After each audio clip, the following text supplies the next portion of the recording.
عايزة تبدأي تطريز ومحتارة تشتري ايه ومنين، ولا خايفة تجيبي خامات وتطلع مش صح؟ في فيديو النهاردة هقولك ان التطريز هو بحر من الخامات، ومش شرط خالص تبدأي بكل ده. الموضوع ابسط من كده بكتير صدقيني. هدفي اوجه كل بنت حابة الفن الراقي ده ونفسها تبدأ ومش عارفة تبدأ منين. احب اقولك اني كنت في البداية زيك بالظبط، ببحث وبدور على ملخص حقيقي لعالم التطريز، بس كل اللي كنت بلاقيه فيديوز عن الخامات والجرس والطرق. مش بقلل من عمل اي فنانة على المنصة، لا بالعكس، بوجه تحياتي وشكري ليهم. بس مع الوقت والخبرة عرفت ان عالم التطريز ملهوش قواعد معقدة، ده عالم بسيط جدا. والنهاردة هقولك على اسرار تخليك متقنة وبأبسط الادوات. يلا نقول بسم الله وندعي دعوة حلوة لاخواتنا في غزة. اللهم انصر اهل غزة نصرا عزيزا مقتدرا يتعجب له اهل السماء واهل الارض، هم واخواتنا في العراق ولبنان والسودان، اللهم امين. خلينا نتكلم عن اول حاجة ومثلا وهي الابر. الابر ديت موجودة في اي بيت عندنا. مش شرط تكون زيها بالظبط اي ابرة عندك، بس شرط تكون سميكة شوية يعني. بصوا، هي مش زي ابرة الخرز، وهي ابرة مش رفيعة، هي سميكة شوية، طويلة سنة. بس ممكن تشتغلي بأي إبرة عندك كبداية وتشوفي الدنيا معاكي ايه. تمام. تاني حاجة ممكن تستخدميها وأكيد هتبقى عندك في البيت برضه، هو الخيط. أعتقد كل بيت عندنا برضه عنده بكرة خيط، الخيط الخياطة العادية. ممكن بس نقص كام فتلة كده، 4 فتلات أو 3، بحيث ان انا اديله سماكة شوية ويقدر يبان معايا. اهو بصوا بقى سميك ازاي لما خليته 3 فتلات. تمام. مش شرط تشتري قماش برضو، لا، اي بيت عندنا برضو في اي قطعة قماش مش هنستخدمها، شميز، فانيلا، اي حاجة. هقولك بس على حاجة ان انت تبدأي بيها. ما تبدأيش بقماشة فيها لكرة علشان ما تغلبكيش. ابدأي بقماشة تكون ماسكة نفسها شوية.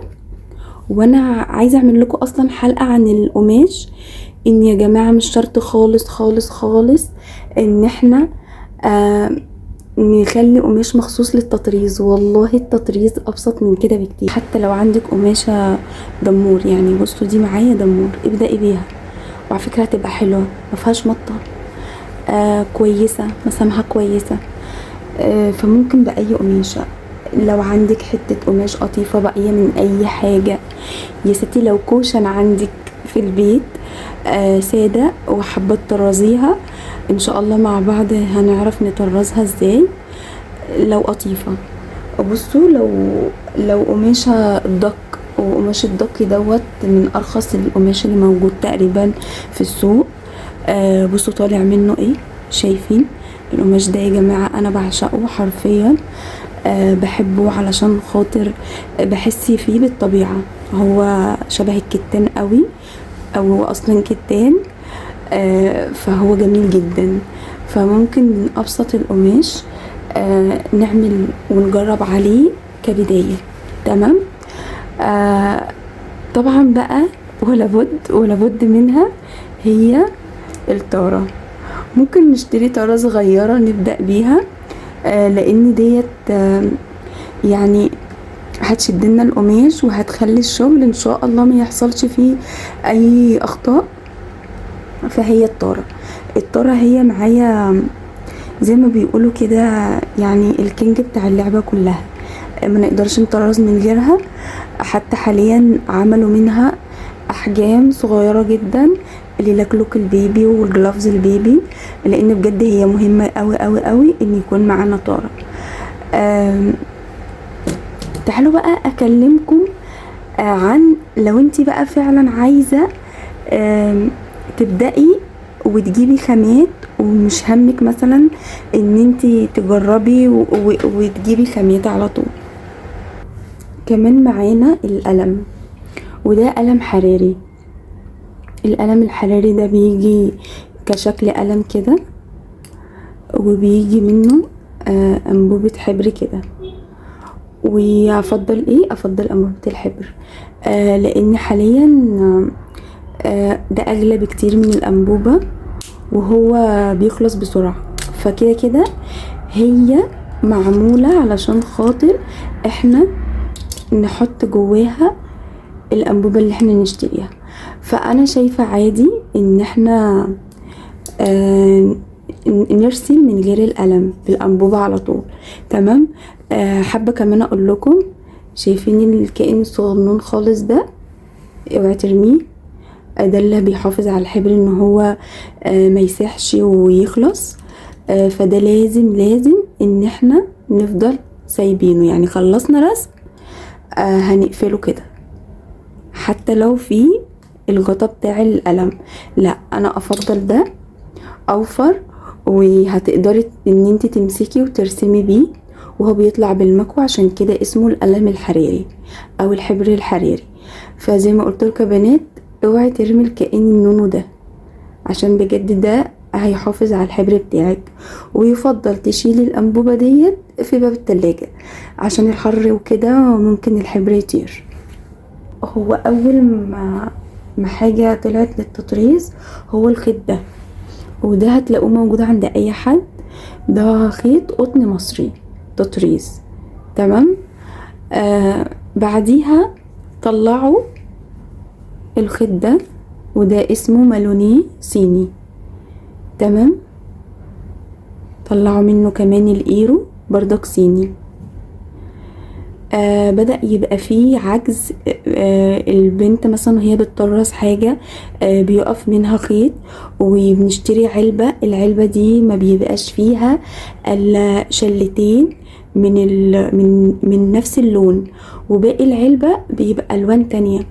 فبدأوا ان هم يعملوا البقرة الكبيرة شوية ديت انضف من القطن المصري، بقى اسمه قطن بارليه. وهي بصراحة خيط انا بحبه جدا، هو جميل. اما الخيط ده ما بتفصلش، انا عايزة بس اعرفكم ان ده ما بتفصلش، ده بنشتغل بيه زي ما هو كده. الخيط المالوني فهو بيبقى 6 فتلات، فدوت بنقدر ان احنا لو في حاجة دقيقة هتطرزيها بغرزة باك او حشو متداخل، فاحنا لازم نفك مثلا فتلتين 3 فتلات، او هتحشي اسم فيفضل ان هو يتفصل. لو هتعملي وردة عادي بنشتغل بيه زي ما هو كده، وان شاء الله كل ده هنعرفه مع الوقت. تمام. في كمان خيط معانا اللي هو خيط القش، سرمة القش، وده اول حاجة طلعت منه برضك. ممكن تشتغلي بيه كده زي ما هو. لحظة واحدة بس اوريكم حاجة. ممكن تشتغلي بيه كده زي ما هو. تمام. وممكن لو هتحشي اسمه عايزاه بيرفكت شوية او ناعم، لان الخيط القش ده شكله بيبقى خشن شوية. فاحنا هنعمل هنشده كده. شايفين بتتقر معايا؟ شايفين عملت ازاي؟ ممكن بمكوى بيبي ليس وافردها كده وابدأ ان انا اشتغل بيها. بصوا بدأت تتفرد بمجرد ما انا شدتها بضفري. شايفين؟ فكمان ممكن تسهلي على نفسك بمكوى بيبي ليس تكون درجة حرارتها ضعيفة جدا، وتبدأي ان انت تفرديه وتطرزي بيه. تمام. في منه كمان السرمة المصري، ده خيط رفيع قوي قوي. انا بشوف ان هم مطلعينه للعذاب بصراحة. هو متعب وما انصحكيش ابدا تبدأي بيه. انا بس بعرفك على خامات التطريز عشان تكوني عارفاها. طلعوا كمان منه الياباني، ده خيط سرمة ياباني. طبعا كل الخيوط دي في منها الوانات. تمام. خيط السرمة الياباني دوت خلاني احب السرمة شوية اكتر من السرمة المصري، لانه بجد جميل في الشغل. ومطلعين منه درجة اصفر ذهبي تحفة، احلى من دي كمان افتح منها. في منه كمان سيلفر. تمام. طلعوا كمان بكر كبير من السيرما القش ده، طلعوا بكر كبير بيتباع ب20 جرام، بكرة كاملة على حسب ما انتي هتجيبي. ده بقى ما بيتشدش ولا بيتكر، ده بتشتغلي بيه زي ما هو كده. بنطرز بيه مثلا سلوبيت بيبي اسم المولود، بيتعمل بيه حاجات برضك كتير هبقى اوريها لكم. وطلعوا منه كمان الوان، لو بنوته او ولد عايزه تعمليه بيبي بلو، او بنت عايزه تعملي لها بخيط بينكات او فوشيا، طلعوا منه الوانات. وطلعوا كمان منه خيط اسمه سباركل، هي كوره كده صغننه، بكره صغيره، ان شاء الله اوريها لكم قريب. بسبب الازمه اللي قلت لكم عليها، ان احنا حرفيا ممكن ابقى مطرزه اسمين ويجي الخيط يخلص مني. بدأت البنات كمان تلجأ لخيوط الكروشيه. احنا بنجيبها بتعيش معانا مدة طويلة قوي، وبتكون موفرة بالنسبة لي. هي غالية بس بتقعد معايا كتير، انا ممكن انساها، ببقى ضامنة جدا وانا جايباها او وانا شغالة في اي قطعة ان الخيط مش هيخلص مني، وهقعد الف على البقرة واللون والدرجة. لا، انا ضامنة ان انا الخيط معايا ما شاء الله كتير وجميل، فانا مطمنة ان انا الخيط موجود معايا. دي ممكن تشتغلي بيها زي ما هي، ممكن نعمل بيها ورد. وعلى فكرة ممكن ساعات بفصلها وبكويها بالبيبي ليس. بصي مادام بتحبي الحاجة مش هتشوفيها غلبة، اديها احسن ما عندك، هتديكي احسن ما عندها في النتيجة. صدقيني هتكوني مميزة بانك تشتغلي الشغل كأنه ليكي. دايما كده حطي في دماغك ان انت بتعملي القطعة ديت ليكي انت. مش انت اللي هتاخديها وفي الاخر هتبيعيها، بس خلي في بالك ان ده بيكون رصيد متخزن ليكي على السوشيال ميديا، فانت اعملي الشغل وكأنه بيتصنع ليكي انت. تمام. ده اسمه أليز ديفا. ده الخيط ده انا بحبه جدا. طلعوا كمان لسلوبتات البيبي اللي دايما بيحبوا يدلعوها، طلعوا كمان خيط السرمة، خيط صوف داخله خيط السرمة، شايفين؟ مش عارفة ايه واضحة معاكم اهي. ده برضك تحفة قوي قوي قوي. وزي ما قلت لكم خيوط الكروشيه احنا حبيناها ليه؟ علشان احنا ضامنين ان الدرجة مكملة معانا اكبر وقت. ده خيط برضك كروشيه اسمه برنسس سوفتي، وبرضك ممكن ندخله في فرع في ورود. الخيوط دي خلي في بالكم بتنفع قوي لو انتي اصلا اوريدي عندك، فابدأي بيها عادي. وده أليز بيبي، ده برضك خيط كروشيه ينفع ان انتي تبدأي وتطرزي بيه اي فرع، اي غرزة انتي محتاجة تبدأي بيها. لو فعلا الخيوط عندك ما تشتريش وجربي التطريز بيها. تمام. في بقى كمان الطارات عندنا، طارات البلاستيك، وانا افضل جدا جدا جدا ان انت تبدأي بطارة بلاستيك، من احسن الطارات اللي ممكن تشدي بيها القماش، وعملية جدا جدا جدا في الشغل. مطلعين منها خشب، وديت بنستخدمها ممكن لو هنعمل طارة بيبي بنستخدم الطارة الخشب ديت. وان شاء الله مع الوقت هعرفكم ازاي تقفلوها وازاي بنشد عليها القماش كويس عشان ما يتفكش. طلعوا كمان منهم سيليكون وهوريه لكم ان شاء الله في نفس الفيديو. كنت عامله قبل كده طقم سيليكون، طراز سيليكون على شكل مدور على شكل بيضاوي يا ربي، وكنت عاملاها بقماش ستان اسود، هيظهر لكم دلوقتي على الفيديو. تمام. انا كده كلمتكم يعتبر على كل حاجة في التطريز، يا رب اكون قدرت افيدكم.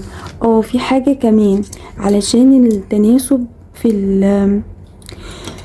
الباترون وانتي بترسميه، يفضل يكون معاكي مسطرة ديت نينجا، هي دي بحب ارسم بيها الورود، فيها اكتر من شكل مدور. تمام. وفي كمان ديت بحبها عشان الخطوط البيانية اللي قدامكم ديت بتسهل جدا عليك ان انت تاخدي المقاس صح. فدي من الحاجات المهمة.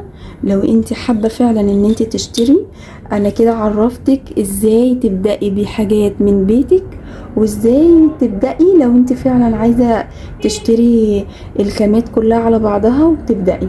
تمام. وان شاء الله باذن الله لو قدرت اوفر لكم بوكس يكون فيه بعض الخامات البسيطة اللي انت تبدأي بيها رحلتك، ان شاء الله تتعلمي وتكوني اشطر مني كمان. بصي، مفيش حاجة في الدنيا مستحيلة. انت تقدري على اي شيء لو انت فعلا حباه وعايزاه هتقدري تعمليه. اتمنى يكون الشرح بسيط وفاتكم، وفي الفيديو الجاي ان شاء الله هنطبق بالادوات ديت خطوة خطوة مع بعض. ولو في حاجة نسيتها اكتبي لي في التعليقات سؤالك وان شاء الله ارد عليكي. ما تنسوش بقى تحطوا لايك لاختكم وتعملوا اشتراك علشان يوصل لكم كل جديد.